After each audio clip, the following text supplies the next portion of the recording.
نحمده ونستعينه ونستغفره ونؤمن به ونتوكل عليه ونعوذ بالله من شرور أنفسنا ومن سيئات أعمالنا من يهده الله فلا مضل له ومن يضلله فلا هادي له ونشهد أن لا إله إلا الله وحده لا شريك له ونشهد أن سيدنا وحبيبنا ومولانا محمدا عبده ورسوله صلى الله تعالى عليه وعلى آله وصحبه وأزواجه وذريته وبارك وسلم تسليما كثيرا كثيرا. أما بعد فأعوذ بالله من الشيطان الرجيم. بسم الله الرحمن الرحيم. إن الذين يأكلون أموال اليتامى ظلما إنما يأكلون في بطونهم نارا وسيصلون سعيرا. وقال تعالى: وآت ذا القربى حقه والمسكين وابن السبيل ولا تبذر تبذيرا. وقال رسول الله صلى الله عليه وسلم: لتؤدن الحقوق إلى أهلها يوم القيامة حتى يقاد للشاة الجلحاء من الشاة القرناء. صدق الله مولانا العظيم وصدق رسوله النبي الكريم ونحن على ذلك لمن الشاهدين والشاكرين والحمد لله رب العالمين. حضرات سامعین محترم اور برادران عزیز، اللہ سبحانہ و تعالیٰ نے اپنے آخری نبی خاتم النبیین حضرت محمد مصطفیٰ احمد مجتبیٰ صلی اللہ علیہ وسلم پر جو دین نازل کیا اور جو شریعت کے احکام عطا فرمائے وہ دو قسموں پر منقسم ہے. ایک قسم وہ ہے جو حقوق اللہ سے متعلق ہے اور دوسری قسم وہ ہے جو حقوق العباد سے متعلق ہے. اور حقوق العباد اس کی اہمیت اس طور پر بھی زیادہ بڑھی ہوئی ہے کہ قرآن کریم کے اندر 100 سے زیادہ احکام ایسے موجود ہیں جو بندوں کے حقوق سے متعلق ہیں. اور علماء نے آیات کریمہ سے مسئلہ مستنبط کیا ہے کہ اگر اللہ کے حقوق اور بندوں کے حقوق کے آپس میں تقابل ہو تو ایسی صورت میں اس تقابل اور ٹکراؤ کی وجہ سے حقوق العباد کو مقدم رکھا جائے گا حقوق اللہ پر. اندازہ لگا سکتے ہیں حقوق اللہ کی ادائیگی بھی لازم ہے اور حقوق العباد کی ادائیگی بھی لازم ہے. ان میں سے کسی کو ترک کرنا اللہ کے ہاں جواب دہی کا موجب ہے. کل قیامت میں جیسے یہ سوال ہوگا کہ تم نے اللہ کے حقوق کو ادا کیوں نہیں کیا، وہاں یہ بھی سوال ہوگا کہ بندوں کے حقوق میں کوتاہی کیوں کی.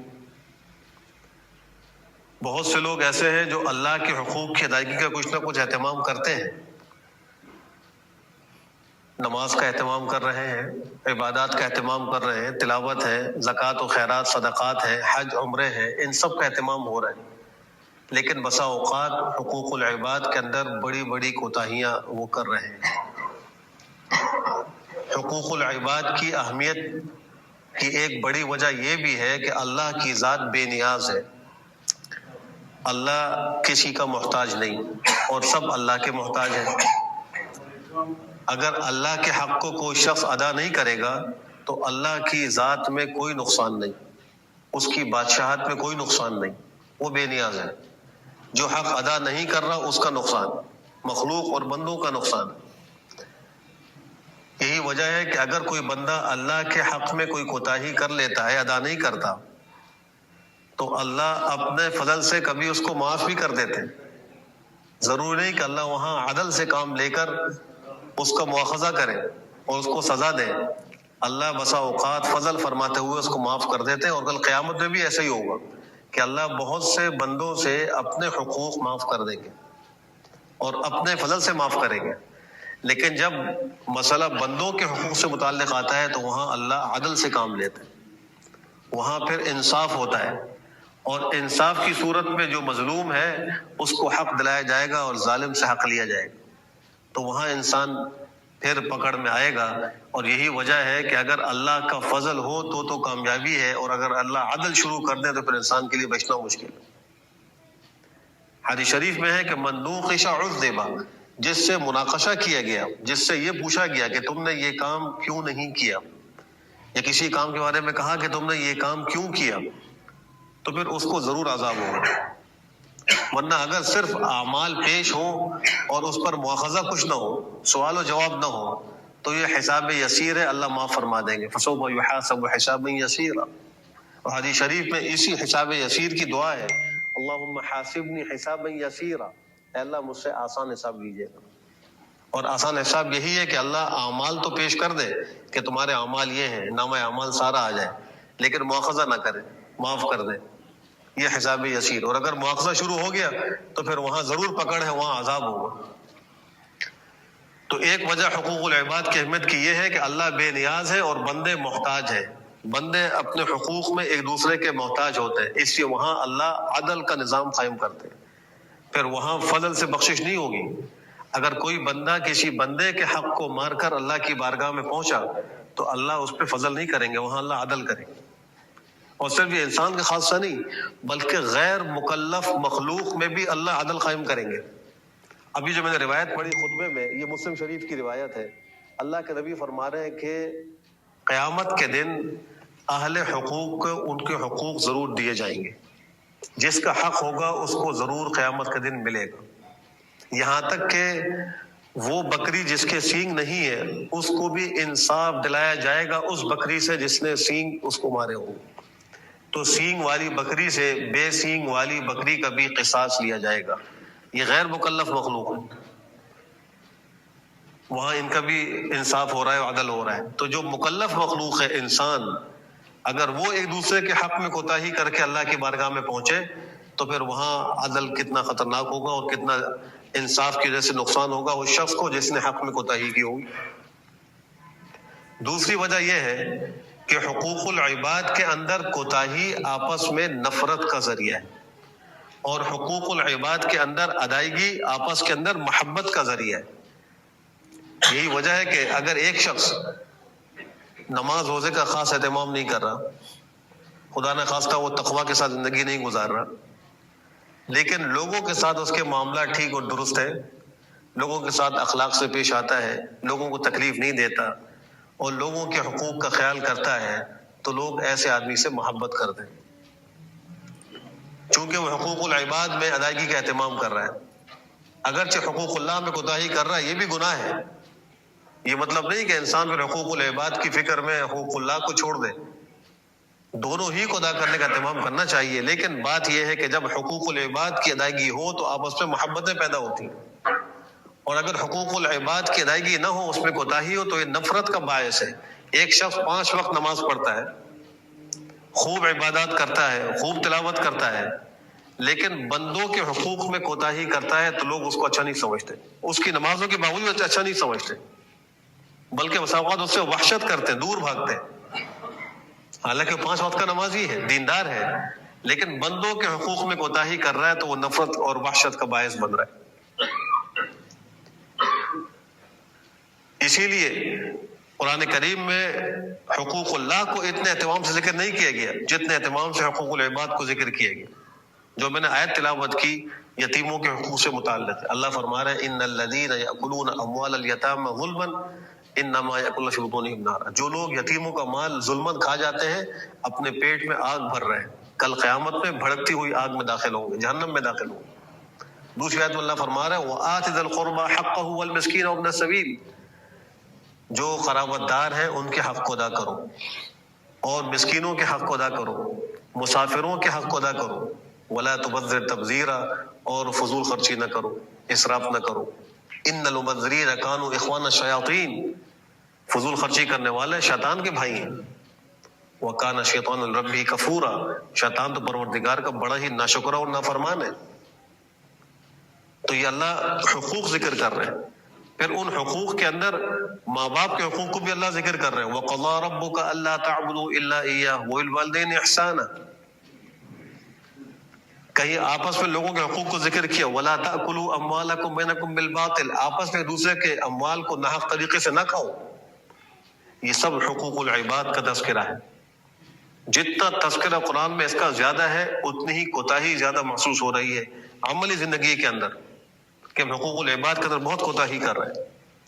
حقوق العباد کی جب بات کی جاتی ہے تو انسان عموماً آپس کے لوگوں کے حقوق کی طرف جلدی متوجہ ہوتا ہے، لیکن ماں باپ کے حقوق، اولاد کے حقوق، بیوی کے حقوق، قرابت داروں کے حقوق کی طرف جلدی متوجہ نہیں ہوتا.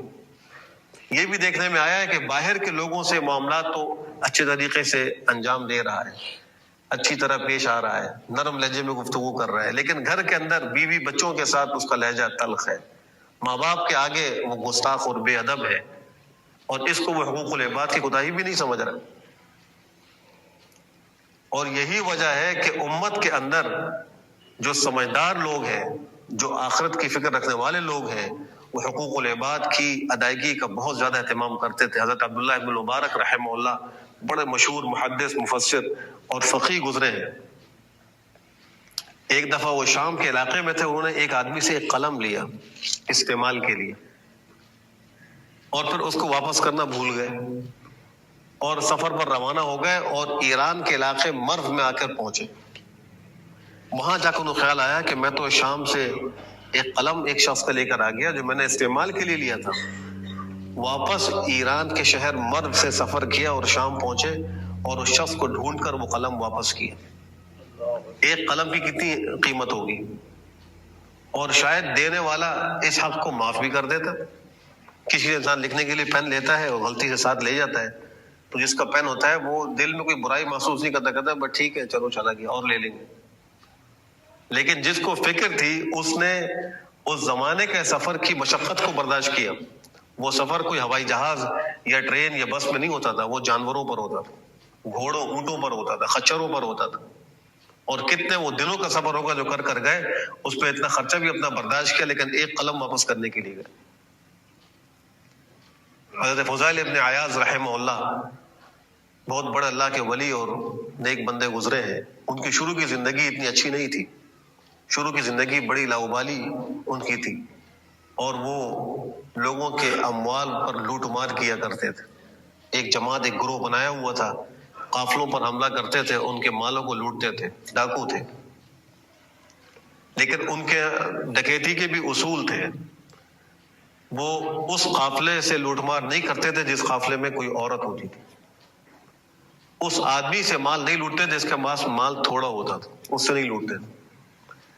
اور دوسری بات ہے کہ جب کسی کا مال لوٹتے تھے تو وہ اس مال کی تفصیل اپنے پاس لکھ لیا کرتے تھے کہ میں نے کس سے کس موقع پر کیا مال لوٹا ہے، کتنا لوٹا ہے. اور پھر اس مال میں سے جو ان کو اچھا لگتا اپنے پاس رکھتے تھے، بقیہ اپنی جماعت اور اپنے گروہ کے لوگوں میں بانٹ دیا کرتے تھے. ایک دفعہ قافلے پر انہوں نے حملہ کیا ڈکیتی کے لیے، لوٹ مار کرتے ہوئے ایک نوجوان کے قریب پہنچے. وہ نوجوان ان ڈاکوؤں سے بے فکر قرآن کریم کی تلاوت میں مصروف تھا اور سورہ حدید کی آیتیں پڑھ رہا تھا. الم یأن للذین آمنوا ان تخشع قلوبهم لذکر اللہ، کیا ایمان والوں کے پاس ابھی تک وہ وقت نہیں آیا کہ ان کے دل اللہ کی یاد سے لرز جائے؟ بس یہ سننا تھا کہ دل کے اوپر اثر ہو گیا. حالانکہ وہ ڈکیتی مار رہے تھے، اس وقت مال لوٹ رہے تھے. فوراً کہا بلا آنا یا رب، اے پروردگار وقت آ گیا. دل لرز گئے اور اب دل کے اندر خوف آ گیا. اسی وقت واپس گئے، توبہ کی. اب توبہ کے نتیجے میں جو مال لوٹا تھا اس کو واپس کرنا ضروری ہے. یہاں مسئلہ سمجھ لیجیے، حقوق العباد کے اندر کوتاہی توبہ سے معاف نہیں ہوتی، استغفار سے معاف نہیں ہوتی. حقوق العباد کی کوتاہی صاحب حق کو حق ادا کرنے سے ہی ادا ہوتی، یا وہ معاف کرے تو پھر وہ معاف ہوتی ہے. اب یہاں جو نے لوگوں سے مال چھینا تھا، یہ حقوق العباد کے اندر کوتاہی تھی. اب اس کے لیے وہ موت تک استغفار کرتے رہتے ہیں، توبہ کرتے رہتے ہیں، یہ گناہ معاف نہ ہوتا جب تک کہ ان لوگوں سے جا کے معاف نہ کراتے یا ان کو یہ مال واپس نہ کرتے. چنانچہ انہوں نے اسی اصول کے تحت اور اسی مسئلے کے پیش نظر جا کر ایک ایک کو مال واپس کرنا شروع کیا. چونکہ تفصیل لکھی ہوئی ہوتی تھی، ان کے پاس ریکارڈ موجود تھا. مال واپس کیا. آخر میں ایک یہودی کے 40,000 دینار بچ گئے. ان کے پاس مال ختم ہو گیا، دینے کو کچھ نہیں تھا. تو اس یہودی کے پاس گئے اور جا کر کہا کہ تمہارے میں نے 40,000 دینار دینے ہیں تو مجھے معاف کر دو. تو اس نے کہا معاف تو نہیں کرتا. کہا اچھا پھر مجھے اپنے پاس ملازم رکھو, میں تمہاری نوکری کروں گا اور جو میری اجرت ہوگی وہ کاٹتے رہنا اس کے اندر.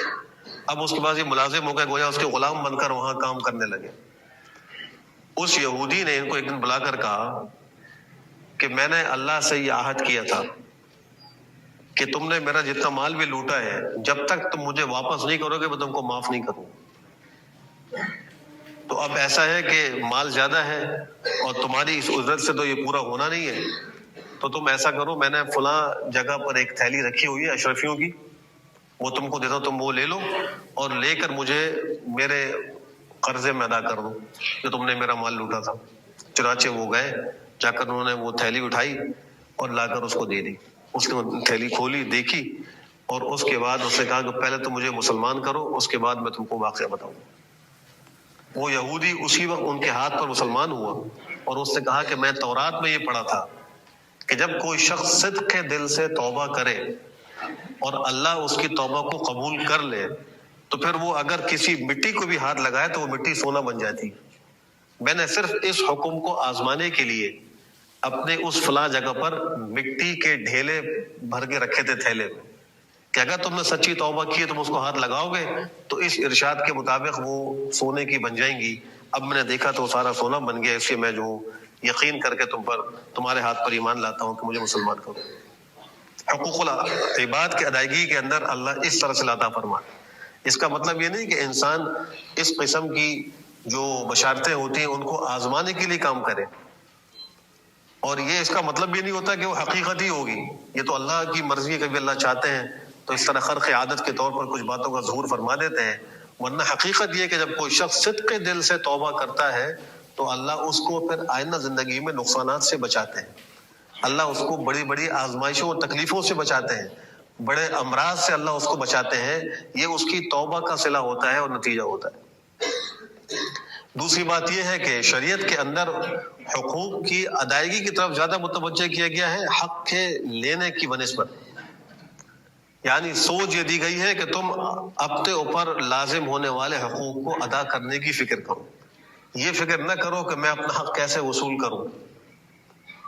اگرچہ صاحب حق کا یہ حق ہے کہ وہ اپنے حق کا مطالبہ کر سکتا ہے, وہ کرے, جائز ہے, لیکن اس سے زیادہ جو اس کے ذمے حقوق ہیں ان کی ادائیگی کا اہتمام کرے. حدیث شریف میں آتا ہے آپ نے صحابہ سے فرمایا کہ دیکھو جس کا کوئی حق ادا کرنا ہو قیامت آنے سے پہلے موت کے آنے سے پہلے اس دنیا میں ادا کر لے, اس لیے کہ اس دنیا کے اندر مال ہے اور مال کے ذریعے حق ادا کر سکتا ہے. جب وہ آخرت میں اللہ کی بارگاہ میں پہنچ جائے گا تو وہاں مال پر کام چلے گا, وہاں اعمال ہوں گے. اگر کسی کا حق معاف کیے بغیر وہاں پہنچ گیا تو مال تو وہاں ہے نہیں کہ حق ادا کرے, تو پھر وہاں حقوق کی ادائیگی اعمال سے ہوگی. جو نیکیاں بڑی محنت سے کما کر لے گیا ان نیکیوں سے پھر ادائیگی ہوگی, اور یہ بڑا گھاٹے کا سودا ہوگا. وہاں تو انسان کو ایک ایک نیکی کی فکر ہوگی. حدیث شریف میں واقعہ لکھا ہے کہ ایک آدمی کے میزان عمل کے دونوں پلڑے برابر ہو جائیں گے.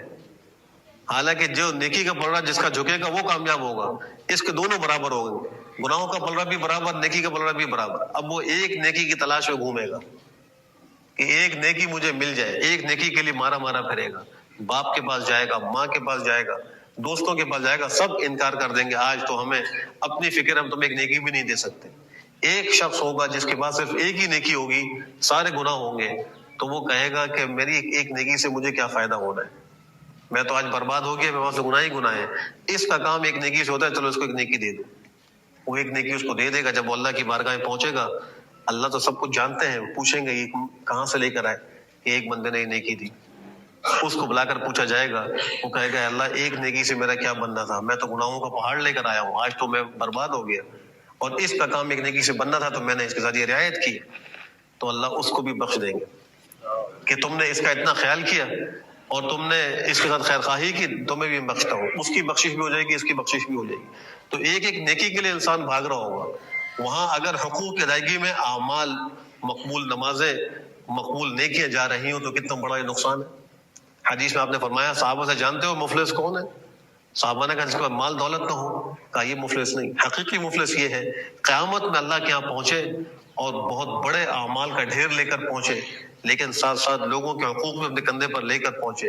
کوئی کہے مجھے گالی دی تھی، کوئی کہے مجھے مارا تھا، کوئی کہے میرا مال چھینا تھا، کوئی کہے کہ مجھے قتل کیا تھا، اس کے بدلے میں اس کی نیکیاں وہاں دی جائیں گی، چونکہ وہاں تو اعمال ہے، وہاں تو مال نہیں ہے.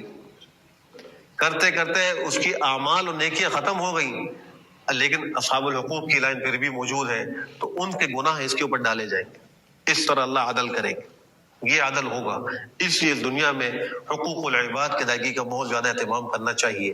کچھ چیزیں ایسی ہیں حقوق العباد کی ادائیگی میں جن کے اندر آج عمومی طور پر اتنا زیادہ جو ہے ایک نقصان اور کمزوری کا احساس ہو رہا ہے، اور مسائل اس طرح سامنے آ رہے ہیں کہ انسان حیران ہو جاتا ہے کہ لوگوں کو کیا ہو گیا. اچھے خاصے سمجھدار پڑھے لکھے، لیکن ان حقوق العباد کی ادائیگی میں انتہائی سست. ان میں ایک اہم ترین حق العبد وہ میراث کی تقسیم ہے. انسان کے مرنے کے بعد جو مال چھوڑ کر جاتا ہے اس کو وارثوں میں تقسیم کرنا، یہ حقوق العباد میں سے ہے. آج کتنے ہی لوگ ایسے ہیں کہ اس کا اہتمام بالکل نہیں کر رہے. اولاً تو وہ تقسیم ہی نہیں کرتے، جو قابض ہو کے بیٹھا ہوا ہے مال پہ بیٹھا رہتا ہے، اس کو کھاتا رہتا ہے. اور کچھ لوگ جو تقسیم بھی کرتے ہیں تو وہ شریعت کے مطابق تقسیم نہیں کرتے، اس کے اندر عورتوں کا حق مار دیتے ہیں، بہنوں کو حق نہیں دیتے. وہ کہتے ہیں ہم نے شادیاں کر دی، بس یہ ان کا میراث میں حق ہو گیا. دنیا میں زندگی میں ماں باپ اولاد کو جو دیتے ہیں وہ قطعاً میراث نہیں ہے، وہ ایک ہدیہ اور تحفہ ہے. کوئی شخص یہ کہہ ہی نہیں سکتا کہ تم کو دنیا میں جو میں نے دیا یہ تمہارے اس حصے کا بدلہ ہے جو تم کو میرے مرنے کے بعد ملنا ہے. یہ اگر باپ کہہ کر دے تو بھی میراث کا حق جو ہے وہ ساقط نہیں ہوتا. اگر باپ بیٹیوں کو یہ کہہ کر مال دے تم کو یہ مال اس لیے دے رہا ہوں کہ کل میرے مرنے کے بعد میرے مال میں سے تمہارا حق تم کو نہیں ملے گا، وہ بیٹوں کو مل جائے گا، تم کو میں زندگی میں دے رہا ہوں. اس طرح کرنے سے اس بیٹی کا حق ساقط نہیں ہوگا، چاہے وہ قبول کر لے پھر بھی ساقط نہیں ہوگا. وجہ اس کی یہ ہے کہ میراث کا حق اس بیٹی کو باپ کے مرنے کے بعد ہی ملتا ہے، اس سے پہلے اس کا حق ہی نہیں ہے. جب حق نہیں ہے تو اس کا بدلہ کیسے ہوگا، اس کی معافی کیسے ہوگی؟ پہلے حق کا ثبوت اور وجود تو ہو. حق کا ثبوت تو مرنے کے بعد ہو رہا ہے، اور مرنے کے بعد اگر مطالبہ کرتی ہے تو پھر بیٹے یہ نہیں کہہ سکتے، بھائی یہ نہیں کہہ سکتے تم کو والد صاحب نے زندگی میں یہ دے دیا تھا، وہ اس کا بدلہ تھا، لہٰذا تم کو کچھ نہیں ملے گا. یہ ظلم و زیادتی ہے، یہ حق العبد میں کوتاہی ہے. آج بہت سارے لوگ یہ کام کر رہے ہیں اور گناہ بھی نہیں سمجھتے. ان کی نمازیں بھی پوری چل رہی ہیں، صدقات و خیرات بھی خوب چل رہے ہیں، لیکن میراث تقسیم کرنے کی طرف وہ نہیں آتے. میراث کی اہمیت کا اندازہ ایسے لگائیے، سورہ نساء کے اندر پورا ایک رکوع ایسا موجود ہے جس کے اندر صرف میراث کے احکام ہیں. اور اس کے آغاز میں یہ آیت ہے جو میں نے خطبے میں تلاوت کی، ان الذین یأکلون اموال الیتامی ظلما انما یأکلون فی بطونہم نارا وسیصلون سعیرا. جو لوگ یتیموں کے اموال کھا جاتے ہیں، ظلمن کھا جاتے ہیں، یتیموں کا مال کھانا یہ ظلمن ہی ہوگا. اس میں عدل تو ہو ہی نہیں سکتا. کوئی یہ کہہ ہی نہیں سکتا کہ میں یتیم کا مال حق طریقے سے کھا رہا ہوں. جو کھائے گا ناحق طریقے سے کھائے گا، وہ اپنے پیٹ میں آگ بھر رہے ہیں. یہ دنیا کا عذاب ہے. بظاہر تو وہ اس پیسے سے کھانے خرید کے کھا رہا ہے، یا وہ پلاٹ بنا رہا ہے اور تجارتیں کر رہا ہے، لیکن معال اور انجام کے اعتبار سے وہ آگ بھر رہا ہے کہ کل قیامت میں اس کے بدلے میں اس کو جہنم کی آگ میں جلنا ہوگا. اور لوگ کہتے ہیں کہ اللہ غفور رحیم، اللہ معاف کر دیں گے. ابھی میں ذکر کر رہا ہوں کہ اللہ حقوق العباد کے اندر فضل نہیں کریں گے، وہاں عدل سے کام لیں گے. یہ جو ہم کہتے ہیں کہ اللہ غفور رحیم ہے، اس سے مراد اللہ کا فضل ہوتا ہے. اللہ فضل اپنے حقوق میں تو کرے گا، لیکن بندوں کے حقوق میں اللہ فضل نہیں کرے گا، وہاں اللہ عدل کرے گا. اور عدل کے اندر تو پھر جس کا حق ہے وہ دینا ہی ہوگا. اگر ماں باپ کے حق میں کوتاہی کی تو اولاد کو وہ بھگتنا ہوگا. ماں باپ نے اولاد کے حق میں کوتاہی کی تو ماں باپ کو بھگتنا ہوگا. ایسے میاں بیوی کو آپس میں بھگتنا ہوگا اگر ایک دوسرے کے حقوق میں انہوں نے خلاف ورزی کی.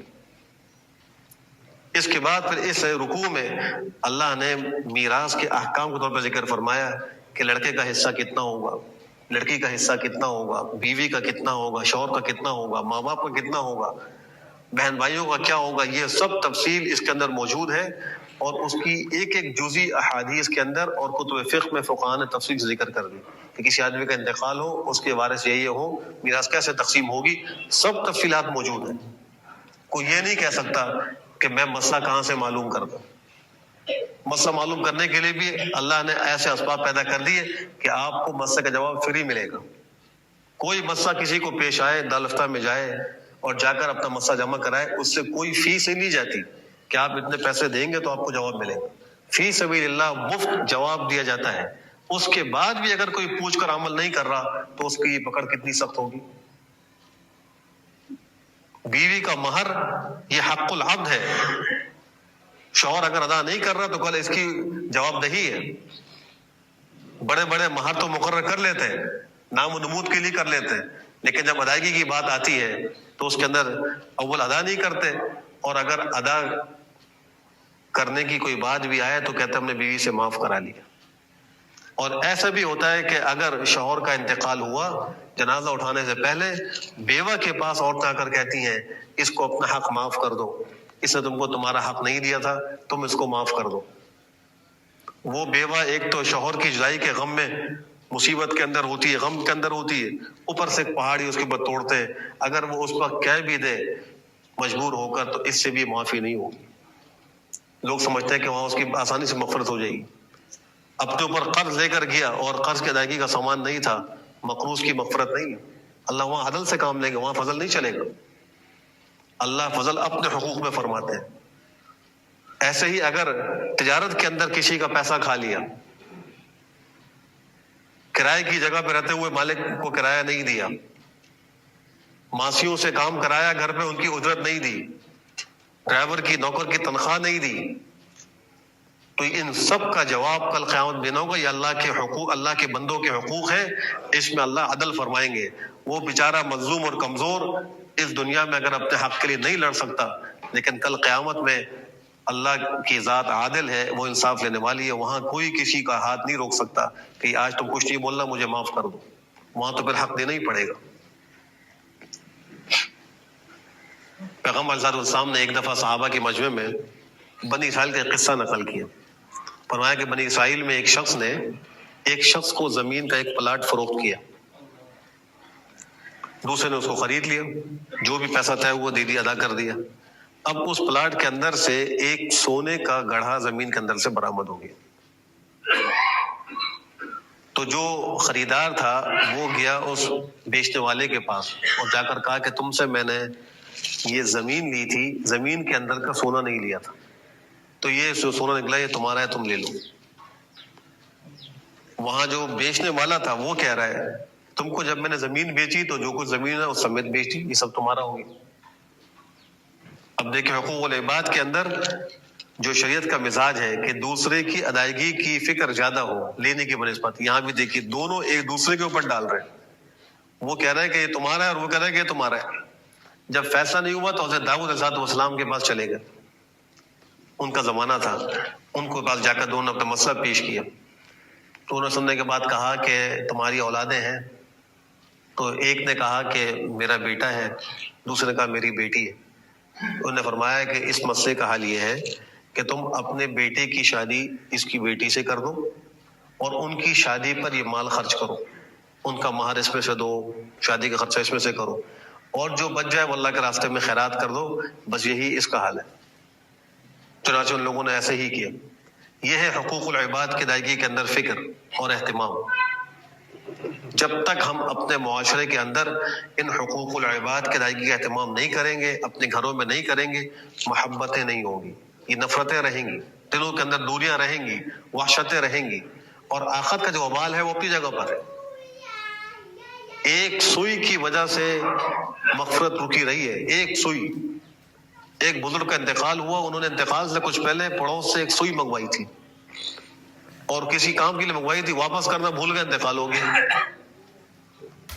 اب ان کو کسی نے خواب میں دیکھا، پوچھا کیا حال ہے، کہا کہ ایک سوئی کی وجہ سے پھنسا ہوا ہوں، وہ گھر کے اندر میں واپس کرنا بھول گیا تھا، اور گھر کے اندر لوگ جو ہیں وہ تعزیت کے لیے آ رہے ہیں اور باقی جو پروگرام ہے سارے وہ چل رہے ہیں، اور وہاں ان کا حال یہ تھا۔ تو وہ شخص اس نے خواب دیکھا، فوراً گھر پہ آیا اور ان کے بچوں سے کہا کہ ایک سوئی انہوں نے استعمال کی لی تھی. کہا کہ ہاں لی تھی. کہا جلدی ڈھونڈو. اس کو نکالا, جا کر وہ پڑوسی کو واپس کی, اس سے کہا کہ تم اللہ کے لیے کہہ دو کہ میں نے معاف کیا. چنانچہ اس نے کہا کہ اس سوئی کا کیا مقصد ہے, میں نے ویسے ہی معاف کیا. اگلے روز پھر خواب میں دیکھا ان کو, تو کہا کہ جس وقت اس نے کہا میں نے معاف کیا, اس وقت سے میرا عذاب ختم ہو چکا ہے. ایک سوئی. آج لوگ کتنا کتنا مال اپنے کندھوں پر لے کر جا رہے ہیں, یتیموں کا مال, میراث کا مال, تجارت کے اندر جھوٹ بول کر کمانے کا مال, رشوتیں اور دوسرے ڈکیتیاں, چوریوں کا مال کندھوں پر لے کر جا رہے ہیں, کوئی فکر نہیں ہو رہی. اس لیے یاد رکھیے, صرف نماز اور روزہ اور عبادات کرنے سے, اللہ کے حقوق ادا کرنے سے بندوں کے حقوق کی معافی نہیں ہے, ان کی ادائیگی الگ مستقل ہے.